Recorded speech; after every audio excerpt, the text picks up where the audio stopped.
So what's the message to the guys as you arrive in Moose Jaw with a hill to climb, starting with Game 3? Well, yesterday we took a bit of a break from the game and just got away from it. And playoff hockey can be really busy. It can be overwhelming at times. So yesterday we just nothing for the team. And then today we had the practice in Carenport.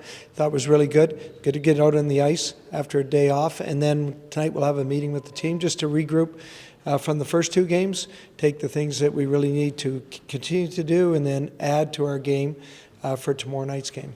Can it be a blessing sometimes to be on the road and be able to insulate a little more without some of the factors that can sometimes be a distraction when you're at home?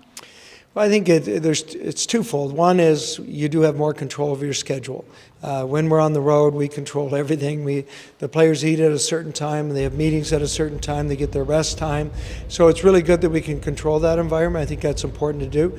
And then the other part of it is when you're on the road, you've got the challenges of being away from home and the luxury of relaxing at home, that type of thing. But I think our guys, if I look back on the year, we took a quick check on it, and our road record has been really good.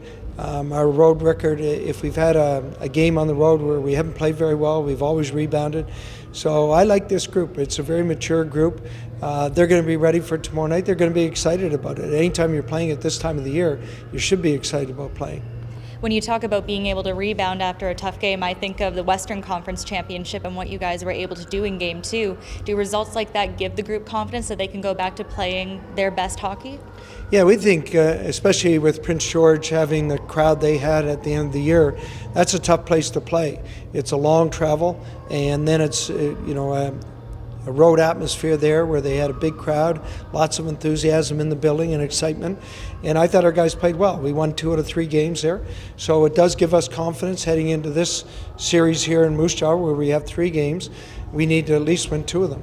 When you look at the efforts in Game 1 or 2, are there any hallmarks of the Winterhawks game that you think the group got a little bit away from?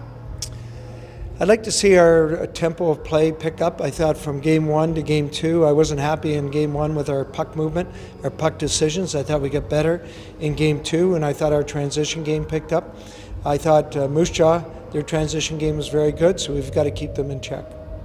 Post-game, after Game 2, Moose Jaw was pretty happy with keeping shots from the Winterhawks to the perimeter. What can the team do to try to penetrate and get to the more dangerous areas more? Well, I really thought we had shot volume, but not a lot hit the net.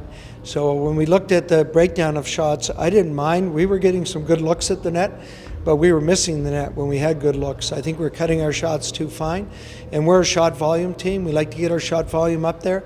So I think it's important that when we start the game tomorrow, or especially early in the game, that our shots hit the net. That's the most important thing. Then we'll play shot and rebound hockey from there. Johnston hasn't gotten the wins necessarily in this series, but we've seen that he can make a highlight reel save any time of the night. What have you seen from his game in the postseason?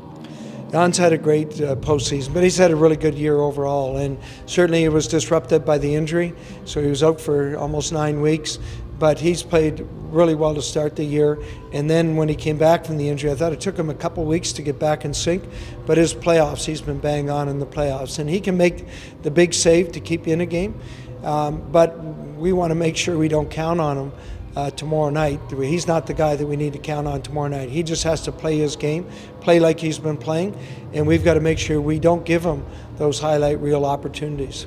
What can you tell us about his hockey sense? Because we've seen 3 times in the playoffs he's been able to make a breakout pass that ends up being an assist. Yeah, he's really worked on his game. I thought since he arrived here 2 years ago from the Czech Republic, he moves the puck a lot better, handles the puck better. Goaltenders in Europe aren't really known for getting out of their net and moving the puck. Here in North America, you handle it because the rink's smaller and it's closer from the net to the boards, so they get out more. And he's really worked at that part of the game, and it paid off in a really key goal that Diego scored the other night when Jan moved it up to him. I'm kind of curious, like when a guy is coming back from injury, what did you learn about his approach to the game, like mentally and physically, as he's trying to come back from such a setback? Well, he's an interesting athlete because he is very dialed in, and practices and games, you would see him in the hallway stretching. He's in the hallway with balls. He's going through visualization before the game. He is the type of athlete that's totally prepared at all times. And I think that's probably why he's had the success he's had, is because he's so focused. He has his routines and he sticks to his routines. Maybe he gets into it a little bit too much at times, but you never have to worry about him being prepared for a game. And we look at Gabe Clausen. Is this a guy that teams should be looking at signing after he's done in the WHL? Well, I think our 3 20-year-olds have had very good seasons, and all of them have developed into really good hockey players in their own right. Gabe is one of the best two-way centers in the league. He's got great hockey sense, great vision, and I know a lot of NHL teams have been looking at him. Whether he gets signed to an American League deal or an NHL deal, he'll get some opportunity. And I think Jack O'Brien's in the same position. Jack O'Brien kills penalties, can play the power play, good two-way player, can play the wing or center. So Steph has signed, so that's great, but we think those other two will get opportunities as well. What made Gabe the guy to get the C? Well, I think we have a good leadership group, so it's well earned when you wear the C in our group, because I think there are a lot of real quality leaders in that group. But you could tell at a young age. We drafted Gabe in the first round. We knew he was a solid player, a solid 200-foot player, but we had also heard a lot about his character, his demeanor and his character. He's calm. He's not a rah-rah guy in the dressing room, but he's always calm, he's always focused, he's always got the best interests of the group in mind. I think those are important qualities in a captain. And how about Merrick? What have you seen from him over his 3 seasons in Portland? Well, Merrick is an interesting player because he's really developed. He was playing in Finland when we got him, and a Czech player playing in Finland. Didn't have a great season. He wasn't really happy with his season.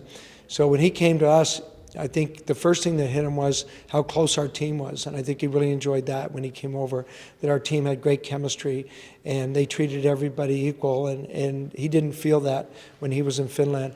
And he has gotten better and better and better, and certainly Florida stepped up and drafted him in the 3rd round, but there are a lot of NHL teams last year and this year looking at Merrick Ulsher and saying, wow, I think we missed out on him.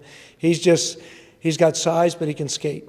And he's got good hockey sense. He's going to be a guy who's going to push in Florida's lineup over the next 2 years to play for sure. It's funny you mentioned him wanting to be kind of part of that close-knit team, because from what we've heard, he's been kind of the guy to really help Spunar feel in with the group. Exactly, and both him and Jan are really close. I know they're both Czech Republic players, but I think it's exactly as you mentioned. When Jan came over, didn't speak the language as good as Merrick did. Merrick helped him integrate himself to the team. And then you see them together all the time, but they can be with anybody at any time. You see them eating dinner, going out with other guys on the team. So it's great that Jan has Merrick to lean on, but they are a core part of our group, and I think Merrick is a big part of that. And you mentioned Steph. What was he able to do this year to earn a contract with the Oilers?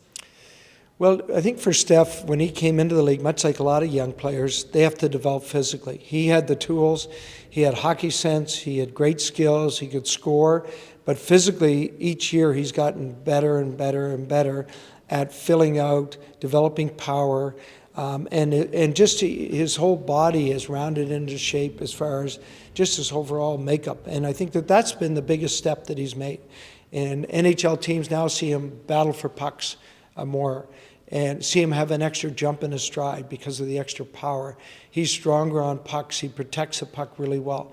So you take that with his hockey sense and his scoring that he had when he was a 15-year-old kid when we listed him, and you add those things in, now he's a pro. And then, the NHL draft, it comes, it goes, he doesn't hear his name called. Did you have a conversation with him after that? I think you always have to have conversations with players as they go through our league. And they're 17, and if they don't get drafted in that year, what's happening at 18, what's happening at 19, what's happening at 20. And we, as an organization, always try and focus on their development. And we have a clear path for each player, and we have clear objectives for each player.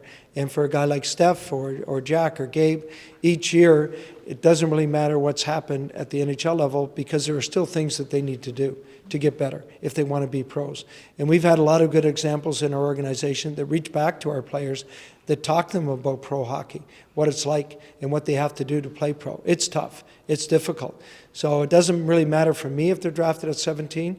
The most important thing is when they leave our program at 21 that they have a chance to play pro. Because, I mean, you've seen so many guys come through your program who've taken such different trajectories to pro hockey or university or whatever the future might hold for them. When you see guys who don't get drafted in their first shot, what different ways do you see them come to camp the next season, and which path did James kind of take? Well, a lot of them get opportunities to go to camp. So they may not be drafted, but they get an opportunity in September to go to an NHL camp. And I think that really opens their eyes because then it hits them in the face. Oh, well, if I want to get here, I've got to do this or I've got to do that better. So they come back to Portland, and now we talk about it, and we start to set our objectives and our goals for the season and a path, how they're going to get there. And I give them credit. They've been focused on it. The guys who get there have been really focused on it. And I think those three overages, they just continue to have gotten better every year if you track their record in our league. And then, as I said, are they ready to play pro? I think all three of them are ready to play.